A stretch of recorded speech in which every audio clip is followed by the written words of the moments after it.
नमस्कृत्य नरं चैव नरोत्तमं देवीं सरस्वतीं व्यासं ततो जयमुदीरयेत्। यं प्रव्रजन्तमनुपेतमपेतकृत्यं द्वैपायनो विरकातर आजुहाव पुत्रीति तन्मयतया तरो विनेदुस् तत्सर्वोत्तरोदयं मुनिमानतोऽस्मि।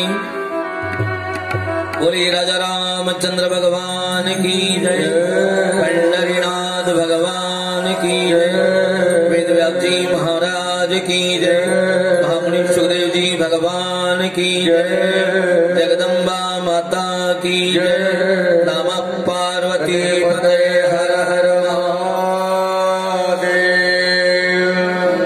कृष्ण गोविंद गोविंद गोपाला, कृष्ण गोविंद गोविंद गोपाला।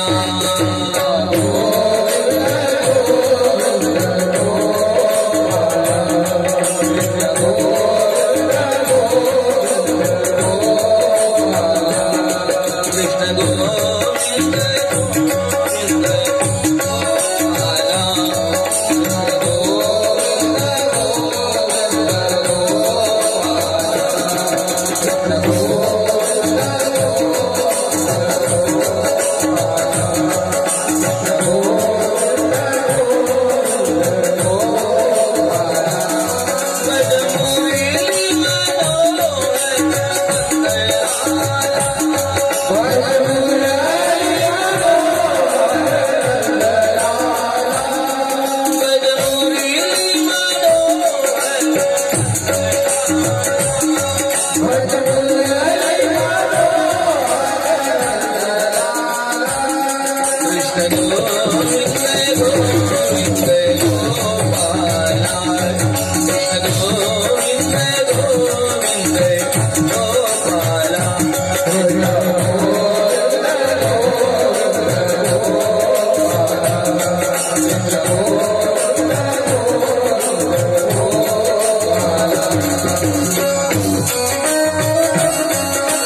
परम पिता परमात्मा परात्पर परमेश्वर अनंत कोटि ब्रह्मांड नायक राजाधिराज योगिराज राशीश्वरी प्रियकर रुक्मिणी रमण अकारण करुणारुणालय भक्तवांछा कल्पतरु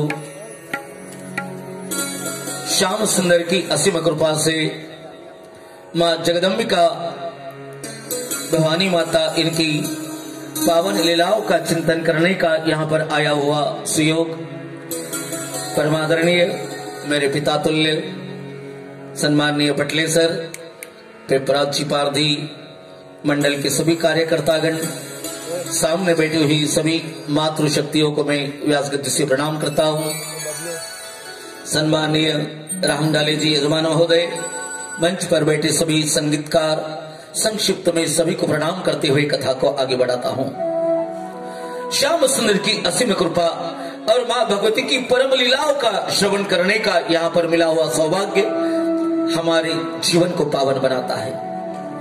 कल इस लीला का चिंतन करते करते हमने श्री राम जी ने नवरात्र का पर्वकाल मनाया और उसी का बेहद आनंद हमने यहाँ पर इस पंडाल के बीच में लिया।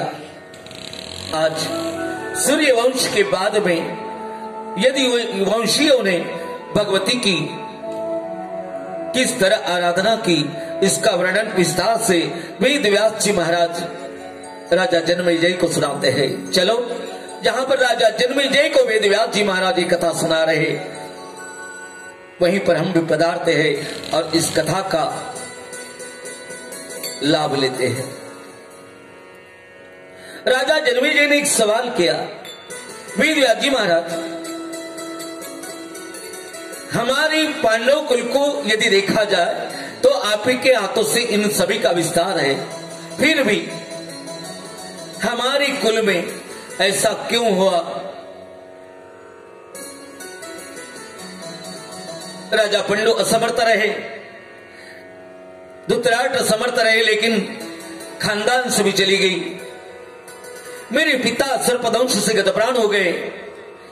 ये सारी आपत्तियां श्याम सुंदर की परम कृपा पात्र होते हुए भी और आपके हम लाडले क्षेत्र खानदान होते हुए भी ये आपत्तियां हमारे ऊपर क्यों आई? वेद व्यास जी कहने लगे, इसे प्रारब्ध कहते हैं। प्रारब्ध क्रियमान संचित।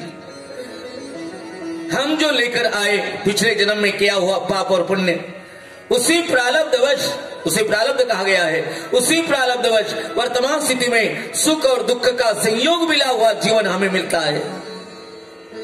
वर्तमान में जो हम सत्कर्म करते हैं, पुण्यात्मक कर्म करते हैं, उसी का बना हुआ एक बैलेंस, उसी की बनाई हुई एक गठड़ी मरते समय हम साथ में लेकर जाएंगे। कभी याद करो, अंतिम यात्रा लेकर जाते समय डेड बॉडी को बीच में रखा जाता है और रखते समय जहां पर हम रखते हैं उसे कौन सी जगह बोलते हैं? विसावा। वहां पर रखी जाती है डेड बॉडी। तो क्या कंधा देने वाले तख्ते इसलिए रखी जाती है या उसके पीछे और कोई कारण है? डोकर लेने वाले तख्ते नहीं, जहां पर तकने वाले हैं वहां पर स्वर्गारोहण की गाड़ियां आजकल उपलब्ध हो गई फ्री में बड़े शहरों के बीच में। कंधे पर लेकर जाने की जरूरत नहीं, उठाते हैं, गाड़ी में रखते हैं, एकदम विसावा जहां पर आता है वहां पर उतारा जाता है, नीचे रखा जाता है, फिर कंधा देकर सामने बढ़ाया जाता है। जैसे भी हो विसावा दिया जाता है। इसका मतलब है जो कर्म हमने किया उस कर्म का लेखा जोखा हमारे बाएं हाथ की ऊपरी हिस्से में चित्रगुप्त का निवास है। चित्रगुप्त कितने भी अंधेरे में आप पाप करो उसको लिखकर रखता है। जिस समय आदमी मरने के लिए नीचे डाला जाता है, सभी पाप लेकर इंसान चल नहीं सकता, इसलिए मौत से पहले वो आदमी खड़ा रहता है, लेकिन मौत के कुछ पल पहले उसे नीचे डालने के लिए कहा जाता है, या स्वयं वो आदमी या महिला बोलती है मुझे नीचे डालो, तुरंत कंबल बिछाया जाता है। हो सके तो गैया के गोबर से जगह लिपे, उसके ऊपर कंबल बिछाए, उसके ऊपर जिसको नीचे डालना है उसको सुलाया जाए, उसके सिराने तुलसी दल रखा जाए, उसके मुंह में तुलसी दल का तीर्थ डाला जाए, गंगा जल डाला जाए, एक क्षण के भीतर वो आदमी ने जितने पाप किए वो नष्ट हो जाते हैं। बहुत सारे प्रमाण है, आज उसका विस्तार करने के लिए अपने पास समय नहीं है। जमीन पर उसे लिटाया जाता है। कुछ समय पहले वो इतना हल्का था, कुछ समय बाद वो एकदम डेड बॉडी गुजिंदार बनती। इसका कारण क्या है? कभी सोचा मौत तो हमें भी आने वाली है। हमने किया हुआ पाप या पिछले जन्म का पाप मां धरती धोती है। जिस समय उसे नीचे डाला जाता है उस समय सारा का सारा पाप आकर उस बॉडी के ऊपर बैठ जाता है और उसकी डेड बॉडी नहाने के लिए निकालो या कंधा देकर अंतिम यात्रा के लिए निकालो तो ज्यादा वजनदार बनती है। क्यों? उसका पाप अब उसके सर के ऊपर बैठ गया। जो मरने वाले हैं वो ख्याल में रखे।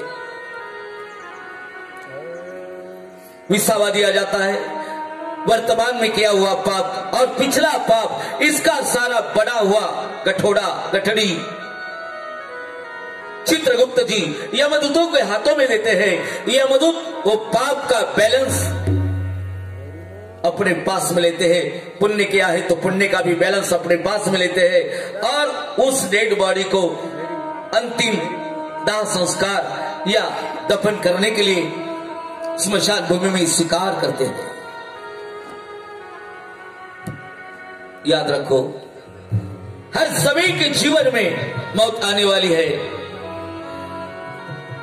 लेकिन मौत आने का कुछ तरीका अलग अलग हुआ करता है।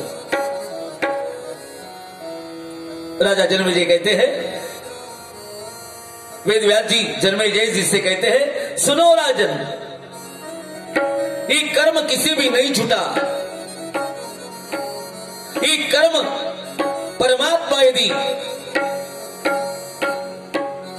धरातल पर आते हैं तो उन्हें भी लग जाता है। कर्मे राम वनासा गेला। हाँ, अपने कर्म से ही राम वन में जाने के लिए मजबूर हो गए। अपने कर्म से ही मां देवकी 7 पुत्रों को खोकर बैठी। वर्णन यहां पर बड़े विस्तार से दिया है। समय बहुत कम होने के नाते हम दौड़ते दौड़ते आगे चलेंगे। कर्मे विंदिले शारंदर साला पुरंदर सहस्त्र नयन। हाँ, अपने कर्म से ही राजा दशरथ पुत्र वीणा में मौत के घाट के करीब चले गए। मां जानकी को भी रावण के कारागृह में निवास करने की मजबूरी आ गई। कर्म कारागृह में जाते हैं तो किए हुए कर्म का फल ही भोगना पड़ता है। महाराज कश्यप जी को शाप लगा, कर्म से ही लगा। तुम्हारी जो पूर्वज थे राजा जन्मेजय, जिनसे आपके खानदान का वंश विस्तार हुआ, उसको आश्रय देने वाले परम पिता परमात्मा श्याम सुंदर जी, उनके पिता वसुदेव जी, मां देवकी जी, मां रोहिणी जी पूर्व जन्म में कश्यप है। कश्यप और अदिति की एक सौत सुमति, दोनों ही रोहिणी और देवकी बनकर आए। स्वयं कश्यप जी वसुदेव जी बनकर आए। महाराज, ऐसा कौन सा शाप लगा था इनको? स्वयं स्वर्ग में निवास करने वाला कोई भी पुरुष मृत्युलोक में आना नहीं चाहता। मृत्युलोक में आने के लिए सबसे बड़ा भयंकर दुख होता है मां के गर्भ का। अरे, नरक में भी जो यातना नहीं मिलती वो गर्भ में यातना मिलती है। त्रिलोक में ऐसा कोई नरक नहीं जो मां के गर्भ में यातना मिलती है उससे बढ़कर और कोई यातना हो। सबसे बड़ी यातना गर्भ की होती है। वारकरी संतों ने इसका बड़ा विशद वर्णन किया है। काय सांगू गर्भीची यातना, काय सांगू गर्भीची यातना, काय सांगू गर्भीची यातना,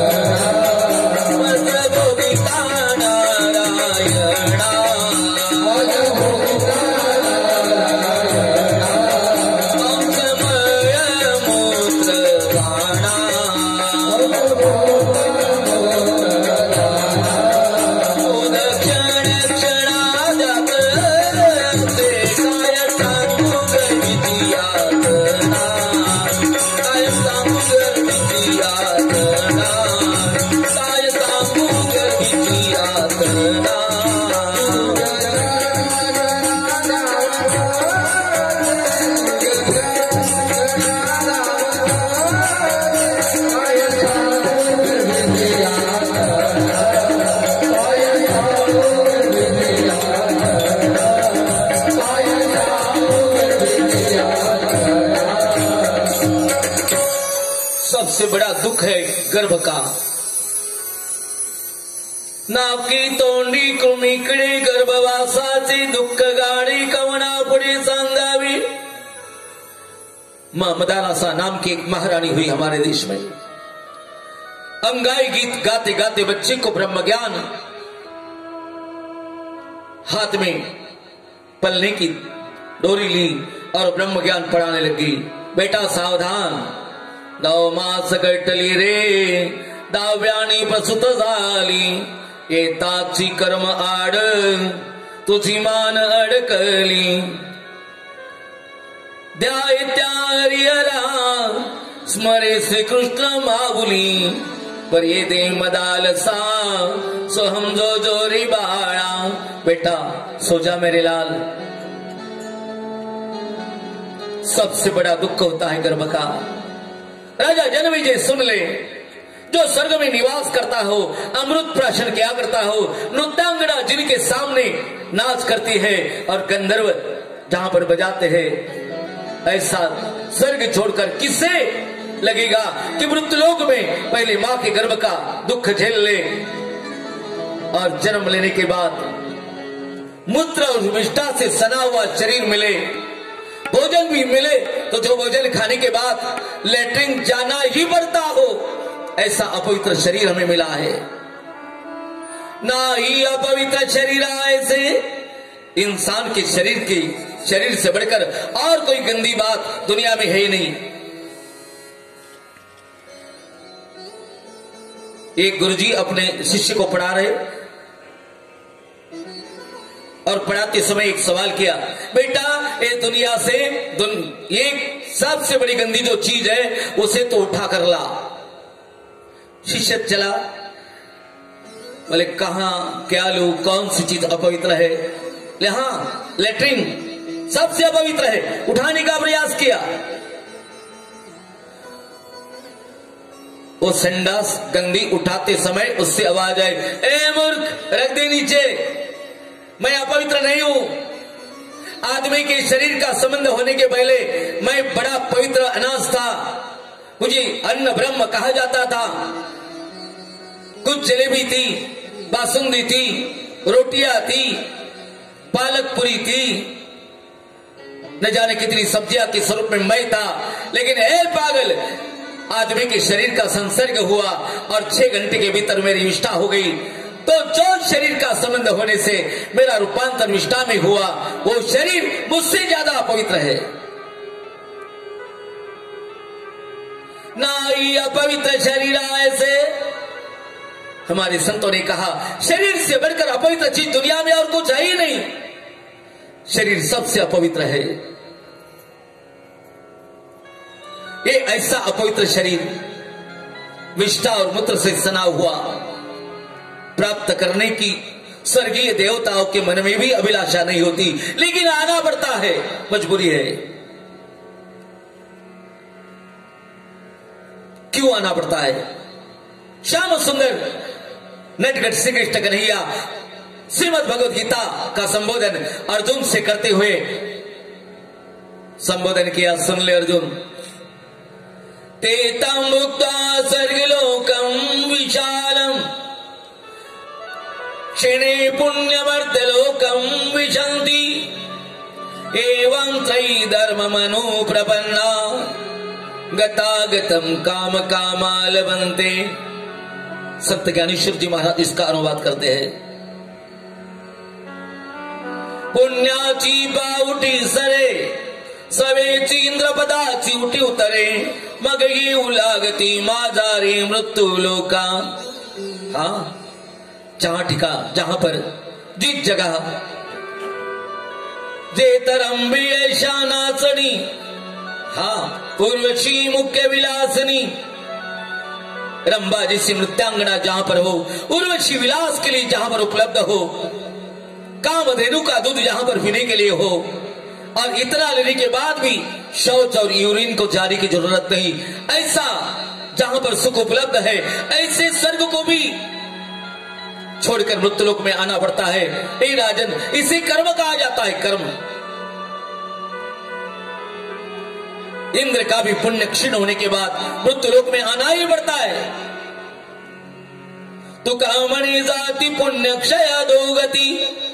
राजा जन्मेजय सुन ले, स्वर्ग के भगवान को भी इस धरा पर आना पड़ता है। और हुआ ऐसा,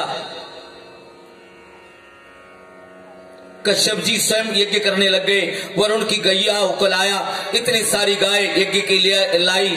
क्यों लाई? उनका दूध निकालेंगे, उससे घी बनाएंगे और यज्ञ देवता को प्रसन्न करने के लिए घी की आहुतियां देंगे। बहुत बड़ा प्रचंड यज्ञ आयोजन किया। यज्ञ समाप्ति के बाद भी वरुण की गायों को कश्यप जी ने लौटाया नहीं। बार बार निवेदन करते हैं, मेरी गायों को लौटा दो, मेरी गायों को लौटा दो। उनके बछड़े रंभा रहे हैं, मां के विरह में फंसे हुए सब बच्चे रंभा रहे हैं, चिल्ला रहे हैं, दे दो मेरी गायों को वापस। किस बात में यदि लोभ हो गया तो इंसान उसे लौटाना नहीं चाहता। दूसरे की लाई हुई चीज लौटा दो, उसे हजम करने का मन में भाव नहीं रखना। लेकिन व्यवहार में आज एक सूत्र आ गया है बेईमान लोगों के बीच में, जिसका लिया उसका यदि वापस दिया तो फिर हमने क्या कमाया? ज्याचं घेऊ त्याचं कधीच नाही देऊ, बस। नहीं लौटाई गैया, परिणाम ये हुआ, वरुण जी ने शाप दिया, जा मृत्युलोक में कश्यप जी आपको गोपाल होना पड़ेगा, गैया चराने वाला होना पड़ेगा। अदिति सुन लो, आप कश्यप की धर्म पत्नी हो, आपको भी दया नहीं आ रही। जा, मेरे छोटे छोटे गैया के बछड़े मां के लिए रंभा रहे थे, जा तुम उत्साह हो जाएगी, 7 बच्चे तेरे जन्म लेकर मर जाएंगे, शाप है मेरा। ब्रह्मदेव जी से निवेदन करने लग गए, ब्रह्मा जी आपका लाडला बेटा है कश्यप, समझाइए। कश्यप जी समझाने लग गए। लोभ इतना आ गया, गैया को लौटाया नहीं, ब्रह्मदेव ने भी शाप दे दिया, जा तेरा अकल्याण होगा, मृतवत्सा हो जाएगा तू।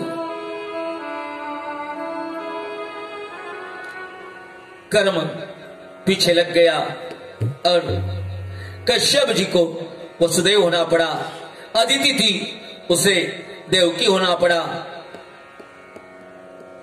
उसकी सुमेधा नाम की बहन, उसको रोहिणी होना पड़ा। जन्मेजय भगवती की कृपा से सारी घटना घटित होती रही। विवाह का समय आया, वसुदेव देवकी का विवाह है और देवकी का भाई आकाशवाणी जैसी होती है, कर्म से आकाशवाणी हुई।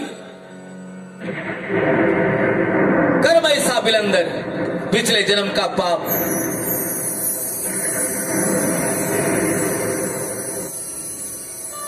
पिछले जन्म का पाप। आकाशवाणी के माध्यम से शब्द निकले, एक कंस जिस बहन को तो बारात लेकर जा रहा है, उसका 8वां बेटा तेरा काल है। तुरंत उसने तलवार निकाली और बहन को काटेगा। इतने में वसुदेव जी ने हाथ पकड़ लिया, ए मेरे दोस्त, तेरे चरणों में वंदन करता हूं, इस अबला को मारकर तुझे क्या मिलेगा? होने वाले हमारे सभी बच्चे तेरे स्वाधीन हम कर देंगे। पिछले जन्म में एक कंस के ही बच्चे थे, ब्रह्मदेव के नाती थे। कुछ कर्म के ऊपर दादाजी को हंस पड़े। ब्रह्मदेव ने शाप दिया, आपके बाप के हाथों से ही आप मारे जाओगे।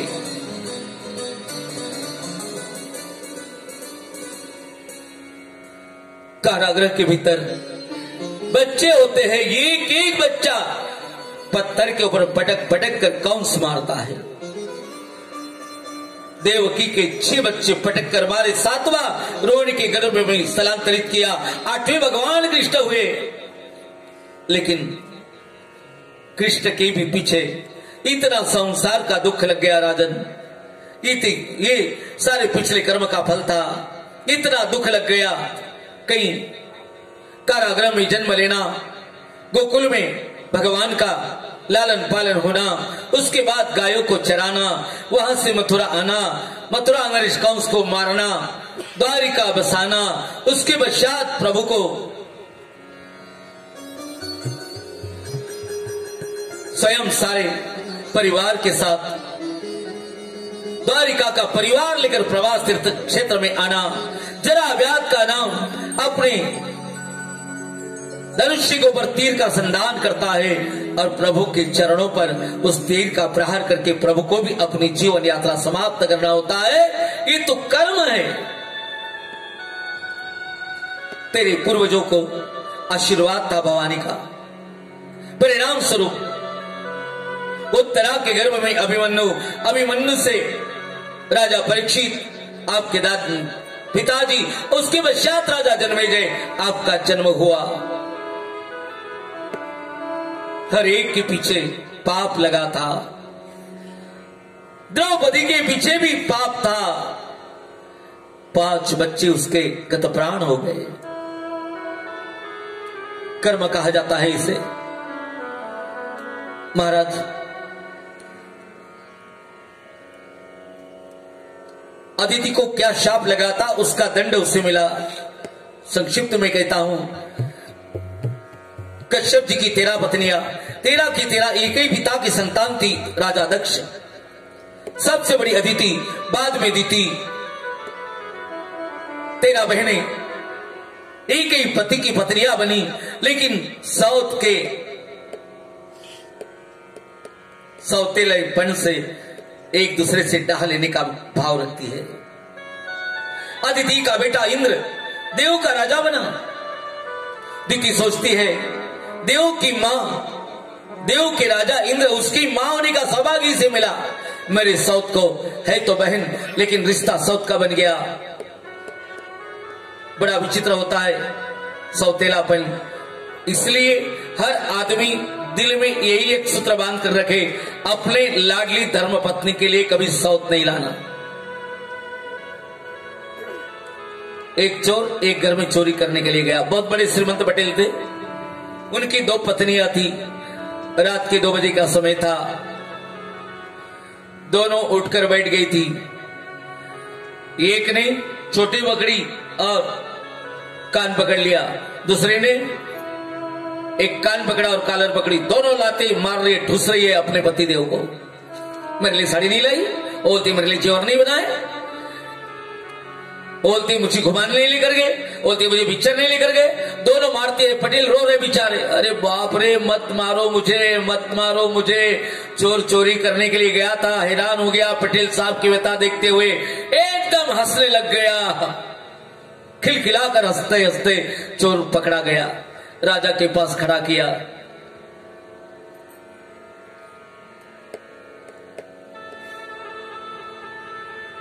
क्यों रे चोर, तू चोर है? हाँ साहब, मैं चोर हूं।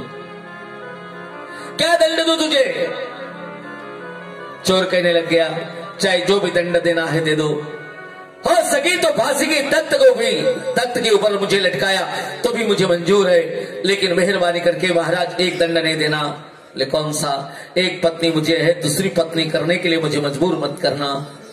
राती को मैंने देखा 2 पत्नियों की हालात, पति का क्या बेहाल उन्होंने किया, ये मैंने देख लिया। मेहरबानी करके राजा साहब 2 पत्नियां करने का दंड मुझे नहीं देना। बड़ा विचित्र जीवन है। दिति पतिदेव से निवेदन करती है, मेरे साउथ का बेटा देव का राजा बना। महाराज, मेरा भी बेटा इंद्र से महापराक्रमी और देव का राजा बनने के लायक बने, ऐसा बेटा मुझे दो। कश्यप जी में वो सामर्थ्य था। योग्य बेटा जन्म देने के लिए पति का स्वभाव, पति का अधिकार, पति की तपश्चर्या, पति का संयम, पति की इंद्रियों का निग्रह, ये सारी बातें बहुत जरूरी है। आज तपस्या हमारे जीवन से निकल गई, हमारे जीवन का सदा सानिध्य कायम रहता है, तो पहले बाप